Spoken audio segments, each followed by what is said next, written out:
Cookery சேனலை பார்த்து யார் வேணாலும் சமையல் பண்ணலாம். ஆனா சுவையான சமையல் பண்றது எப்படி? நான் இதயம் நல்லெண்ணெயில சமையல் பண்றேன். ஆஹா ஓஹோன்னு பாராட்டுறாங்க. நீங்களும் இதயம் நல்லெண்ணெயில சமையல் பண்ணுங்க, பாராட்ட வாங்குங்க. தினம் தோறும் வாங்குவே இதயம்.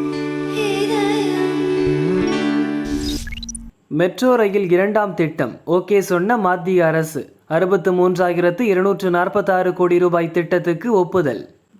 சென்னை மெட்ரோ ரயில் திட்டத்தின் 2ஆம் கட்ட பணிக்காக 2020இல் அடிக்கல் நாட்டப்பட்டது. மத்திய மாநில அரசு நிதியில் இத்திட்டம் நிறைவேற்றப்பட உள்ளது. சமீபத்தில் பிரதமர் மோடியை சந்தித்த முதல்வர் ஸ்டாலின் மெட்ரோ ரயில் திட்டத்துக்கு நிதி ஒதுக்க கேட்டிருந்தார். பிரதமர் மோடி தலைமையில் நடைபெற்ற மத்திய அமைச்சரவை கூட்டத்தில் 63,246 கோடி ரூபாய் மதிப்பிலான மெட்ரோ ரயில் திட்டத்துக்கு ஒப்புதல் அளிக்கப்பட்டது. கூட்டத்துக்கு பின் பேசிய அமைச்சர் அஸ்வினி வைஷ்ணவ், வேகமாக வளர்ந்து வரும் நகரான சென்னை மிக முக்கிய பொருளாதார மையம். நகரத்திற்கு தேவையான உள்கட்டமைப்பை உருவாக்குவது முக்கியம்.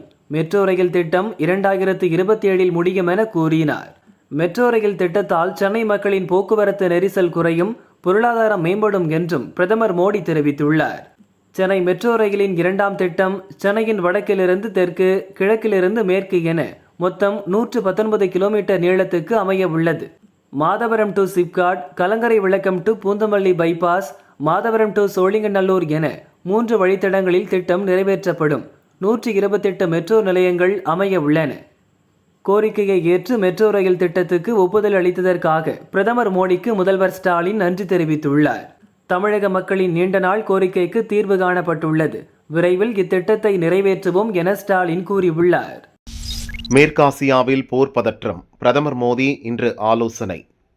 இஸ்ரேல் ஹமாஸ் பயங்கரவாதிகளுக்கு இடையேயான போர் இஸ்ரேல் ஹெஸ்புல்லா பயங்கரவாதிகளுக்கு இடையேயான போராக உருமாறியது.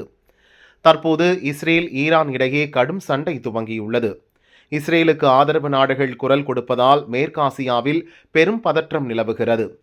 இதைத் தொடர்ந்து ஒரு பக்கம் ஹமாஸ் பயங்கரவாதிகளுக்கு எதிரான நடவடிக்கை தொடரும் நிலையில் ஹெஸ்புல்லா மீதான தாக்குதலை இஸ்ரேல் தீவிரமாக்கியது.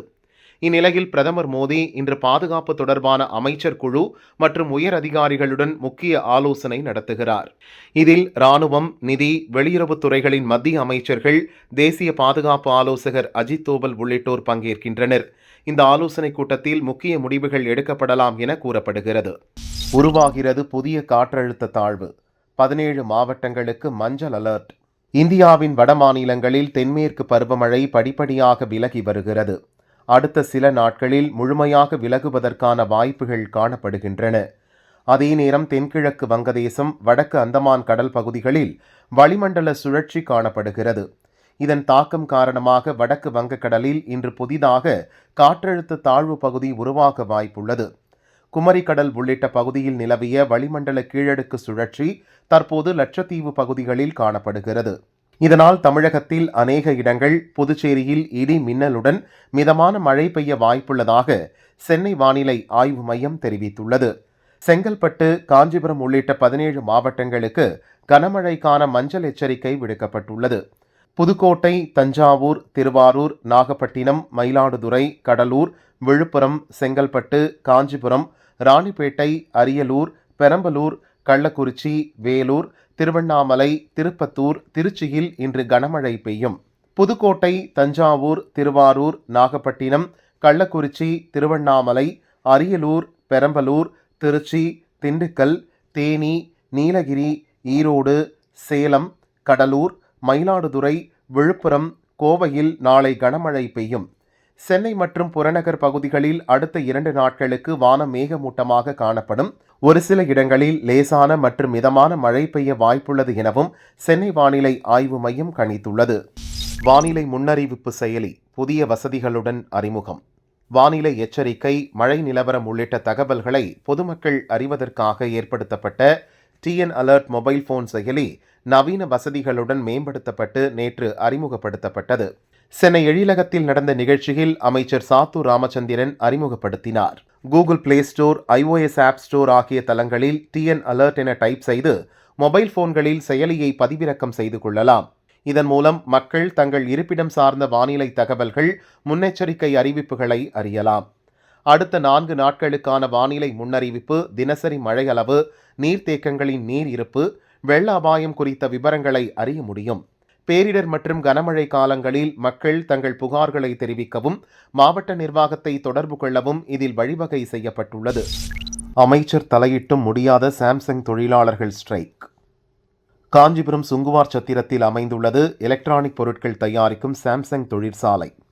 2500க்கும் மேற்பட்ட தொழிலாளர்கள் வேலை செய்கின்றனர். இவர்கள் 7 அம்ச கோரிக்கைகளை வலியுறுத்தி செப்டம்பர் 9 முதல் வேலைநிறுத்த போராட்டத்தில் ஈடுபட்டுள்ளனர். அவர்களின் முக்கிய கோரிக்கையான CITU தொழிற்சங்கம் அமைக்க அனுமதிக்க வேண்டும் என்பதை ஆலை நிர்வாகம் ஏற்கவில்லை. எலக்ட்ரானிக் பொருள் உற்பத்தி தொழிற்சாலைகள் எதிலும் தொழிற்சங்கங்கள் இல்லை என கூறி அனுமதிக்க மறுக்கிறது. ஊழியர்கள் தரப்பில் 7 பேர் கமிட்டி அமைத்து அதன் மூலம் கோரிக்கைகளை சொன்னால் பரிசீலித்து நடவடிக்கை எடுப்போம். ஊழியர்கள் அல்லாத நபர்கள் பேச்சுக்கு வரக்கூடாது எனவும் நிர்வாகம் தெரிவித்துவிட்டது. இதை ஏற்காத 50% ஊழியர்கள் தொடர்ந்து ஸ்ட்ரைக் செய்கின்றனர். மற்றவர்கள் வேலைக்கு சென்று வருகின்றனர். ஆலை நிர்வாகம் தரப்பில் ஸ்ட்ரைக் செய்யும் ஊழியர்களுக்கு 2 நோட்டீஸ்கள் வழங்கப்பட்டுள்ளன. தொழிலாளர் நல அதிகாரிகள் 2 தரப்பிலும் பேச்சு நடத்தினர். தீர்வு ஏற்படவில்லை. பின்னர் தொழிலாளர் நல அமைச்சர் கணேசன் பேசியும் உடன்பாடு ஏற்படாததால் அரசுக்கு பின்னடைவாக உள்ளது. முதல்வர் வெளிநாடு சென்று முதலீடுகளை ஈர்த்து வரும் நிலையில் பிரபலமான சாம்சங் தொழிற்சாலையில் ஸ்ட்ரைக் நடப்பது முதலீட்டாளர்கள் தமிழகம் வருவதை பாதிக்குமோ என்ற அச்சம் ஏற்பட்டுள்ளது. அமைச்சர் பேசியும் கூட்டணி கட்சியான மார்க்சிஸ்ட் கம்யூனிஸ்டின் CITU தொழிற்சங்க நிர்வாகிகள் ஏற்காததால் இழுபறி நீடிக்கிறது. இருப்பினும் இரு தரப்பிலும் உடன்பாடு ஏற்படுத்த நடவடிக்கை எடுத்து வருகிறோம் என தொழிலாளர் நல அதிகாரிகள் கூறினர். மன்னிப்பை ஏற்றது கோர்ட். மகாவிஷ்ணுவுக்கு ஜாமீன். சென்னை சைதாப்பேட்டை அசோக் நகர் அரசு மேல்நிலைப் பள்ளியில் கடந்த மாதம் நடந்த நிகழ்ச்சியில் பங்கேற்ற ஆன்மீக பேச்சாளர் மகாவிஷ்ணு மாற்றுத்திறனாளிகளை அவமதிக்கும் வகையில் பேசியதாக அவர் மீது வழக்கு பதியப்பட்டது. ஜாமீன் கோரி சென்னை முதன்மை அமர்வு கோர்ட்டில் மகாவிஷ்ணு முறையிட்டார்.